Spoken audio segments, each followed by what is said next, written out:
And the same thing is valid also because you asked earlier about practical effects in general, not just miniatures. There you have the same limitations. On set, if you shoot something, we had that problem because we wanted to have some real cars. For instance, you know, there's the few shots where we're driving along, the freeway starts crumbling, cars are tumbling out. We have the parking garage on the right side that crumbles too, and cars are tumbling out. So we thought, hey, it would be great to have some real cars that, you know, fall down. And we worked with Mike Vezina, the special effects supervisor, on that, and really did some tests.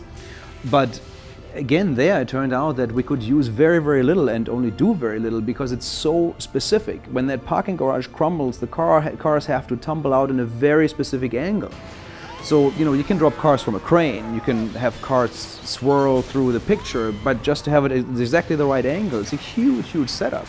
And then if you think about how much it costs to have just a small second unit team shoot this, and then you can get maybe whatever, 2-3 takes a day, and you're destroying 2-3 cars a day with that, then after a while it just doesn't, it's not worthwhile anymore, because you know you have to build the cars anyway in CG, you have to do that, and we say, well, then let's just do them all in CG, you know, and that's what happens. In the year 2012, a cataclysmic event will unfold caused by an alignment of the planets in our solar system that only happens every 640,000 years. Oh, not again. Especially the practical effects came in incredibly handy for everything where we had interaction with the actors. That's where Mike Vezina set up this big rig, the shaker rig or shaky floor. We had several names for it.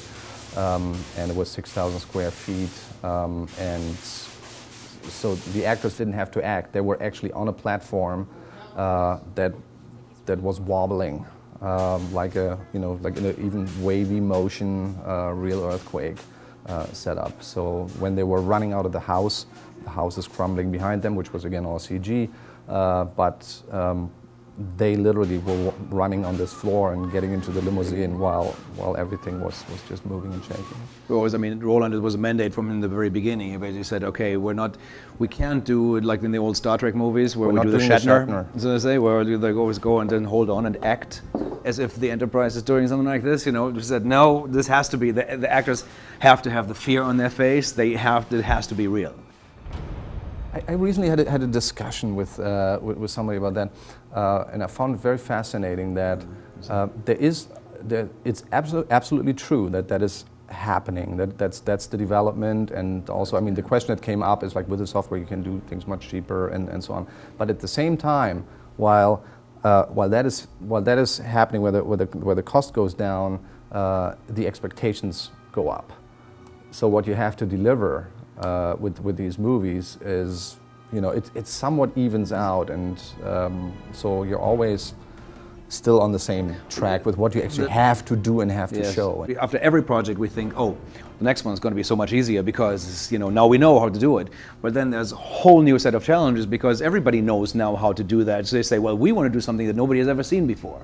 So now you're kind of, again, at the same point that you were 2 years, 10 years, 15 years ago, where you have to reinvent something new and stretch in this case, also the computing power and the software to its absolute limits. If we look at almost any sequence in this movie, the horrendous render times, horrendous simulation times, new software development left and right for all this stuff that we had to do. There was a nice little statistics, which is, you know, doesn't really make any sense, but it's also for like some, you know, we were talking to some journalists, for example, about the computing time that it actually takes these days, and so it was for the 3-minute sequence of the LA earthquake. It rendered that on a single machine. If we would render that on a single machine, it would be 16 years to actually do that.